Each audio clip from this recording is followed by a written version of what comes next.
ولو انهم ظلموا انفسهم جاءوك فاستغفروا الله واستغفر لهم الرسول لوجدوا الله توابا رحيما وقال سبحانه وتعالى انا انزلناه في ليلة القدر وما ادراك ما ليلة القدر.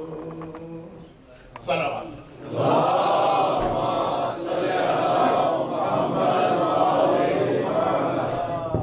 قرآن کریم کی جن دو آیتوں کی تلاوت کی گئی ان میں سے ایک آیت سورہ نساء کی آیت نمبر 64 ہے اور دوسری کو مشہور سورہ قدر کی آیت ہے.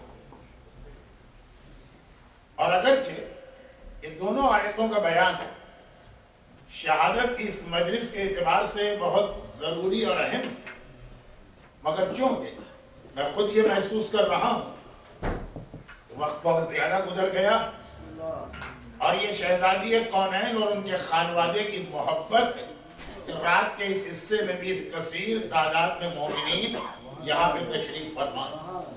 لیکن چونکہ جب سے آپ نے ہوش سنبھالا ہے، بلکہ ہوش سنبھالنے سے پہلے شکم مادر سے سیدہ طاہرہ کے فضائل آپ سنتے چلے آ رہے ہیں، تو چند اشارے بھی آج کے موضوع کو آپ تک پہنچا دیں گے اور پھر میں مسائل کی منزل پہ آ جاؤں گا.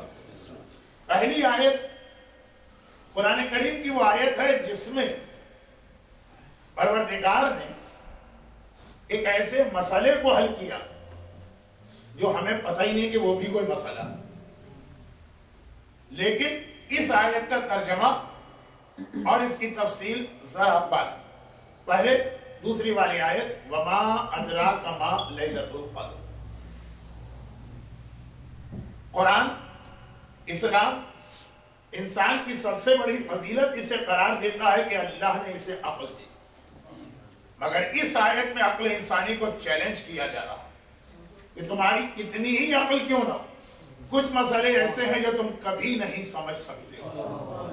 خالی ایسا نہیں ہے کہ 1400 سال پہلے کا عرب نہیں سمجھ سکتا ہے، آج 21ویں صدی کا ترقی یافتہ انسان خاص طور پر اگر مغرب میں آ کے بیٹھ جائے، قیامت تک کے کسی انسان کے پاس چاہے وہ کتنا ہی صاحب عقل کیوں نہ، چند مسائل کو سمجھنے کی طاقت و صلاحیت ہی نہیں. ان میں سے ایک ہی آیت میں آ گئی کہ وما ادراک ما لیلۃ القدر. تم کتنی ہی کوشش کرو تم سمجھ ہی نہیں سکتے ہو کہ شب قدر کیا ہے. کیسے نہیں سمجھ سکتے؟ شب قدر تو بالکل ہمارے سامنے ہے. ماہ مبارک رمضان میں ایک ایسی رات آتی ہے جسے ہم اور آپ شب قدر کہتے ہیں، قرآن بھی اسے شب قدر کہہ رہا. تو رات میں کیا سمجھنے والی بات؟ ایک رات ہے اور قرآن نے خود بتا دیا کہ ایسی رات ہے کہ تنزل الملائکۃ والروح فیہا بإذن ربہم من کل امر سلام. اس رات میں ملائکہ حکم خدا سے تمام امر لے کے نازل ہوتے ہیں. اس میں سمجھنے کی کیا بات؟ یہ قرآن کیسے کہہ رہا ہے وما ادراک ما لیلۃ القدر؟ سمجھ ہی نہیں سکتے. کیا اس آیت میں وہی شب قدر کا تذکرہ کیا جا رہا ہے جو ہمارے اور آپ کے یہاں مشہور ہے؟ اور یہاں بھی امامیہ مسجد میں بھی ہر سال اس تاریخ کو پوری رات اعمال ہوتے ہوں گے. یہ کوئی اور چیز ہے جسے قرآن نے شب قدر کہا جو ہماری عقل سے بہت بلند. ہم حیران و پریشان کھڑے، مگر حیران ہونے کی بات کیا؟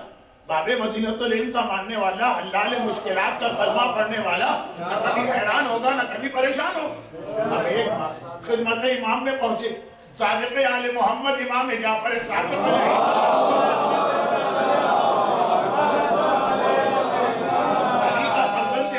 علی کا فرزند مانوی، علی کا فرزند روحانی، علی کے علم کا وارث.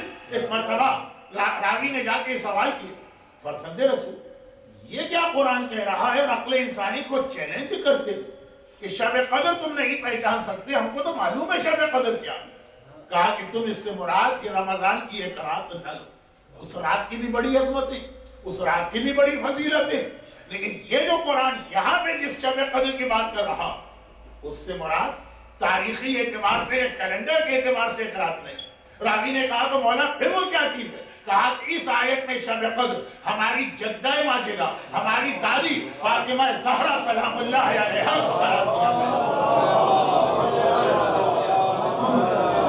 قرآن چیلنج کر رہا کہ تم کائنات کے ہر مسئلے کو حل کر سکتے ہو، لیکن کبھی عظمت سیدہ کو نہیں پہچان سکتے، کبھی معرفت سیدہ تمہاری عقل کی حد سے باہر ہے۔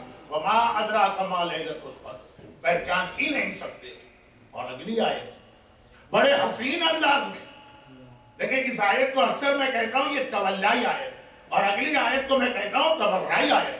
بڑے حسین انداز میں دشمنان اولاد فاطمہ کا بھی تذکرہ ہو گیا۔ لیلۃ القدر خیر من الف شہر، وما ادراک ما لیلۃ القدر، عظمت فاطمہ بتائیے، عظمت سیدہ بتائیے۔ اور اگلی آیت کہ لیلۃ القدر 1000 مہینوں سے بہتر، جو کہ مختصر سے وقت، ان تفصیلات میں جانے کا موقع نہیں۔ اور جیسا کہ میں عرض کر چکا ہوں کہ آپ تو ہمیشہ سے یہ چیزیں سنتے ہیں، یہ 1000 مہینے ٹھیک وہ ٹائم پیریڈ بنتا ہے جو بنو امیہ کے خاندان کی ظاہری اور ناجائز خلافت اور حکومت کا زمانہ، ٹھیک 1000 مہینے جو قرآن میں کہا کہ خیر من الف شہر، 1000 مہینے، یہ 1000 مہینے خاندان بنو امیہ کی جانب اشارہ کیا۔ اگر میں مزید اس کی تشریح کروں تو ایک بالکل الگ موضوع ہوگا، لیکن دوسری آیت میں نے کہا نا تولائی آیت ہے، عظمت سیدہ بیان ہو رہی ہے، اور تیسری آیت تبرعی آیت ہے کہ جو دشمنان فاطمہ ہیں ان کا تذکرہ کیا جا رہا ہے۔ 1000 مہینے حکومت کرنے والے آج کہاں گئے؟ نہ نام ہے، نہ نشان ہے، نہ خاندان کا پتہ ہے، نہ کوئی اپنے آپ کو ان سے منسوب کرنے کو تیار ہے، نہ قبروں کا کہیں نشان ہے۔ اور یہ خالی ان کی بات نہیں ہے، جو بھی عظمت سیدہ کا منکر ہوگا اس کا یہی حشر و انجام اس دنیا میں بھی ہونا ہے، اور آخرت میں تو ہے ان کے لیے۔ مگر واپس آئی جو اصل میرا سرنامہ کلام تھا، وما ادراک ما لیلۃ القدر۔ یہاں پہ ہمارے علماء ایک مثال دیا کرتے ہیں عظمت سیدہ کو سمجھانے کے لیے۔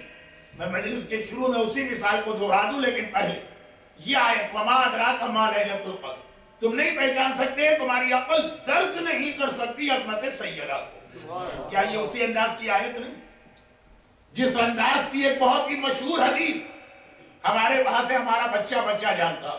بھئی یہ 2 ہی منزلتیں تو ایسی آئیں، 2 ہی شخصیتیں تو ایسی آئیں جہاں یہ اعلان کر دیا گیا کہ عقل انسانی وہاں تک نہیں پہنچے گی۔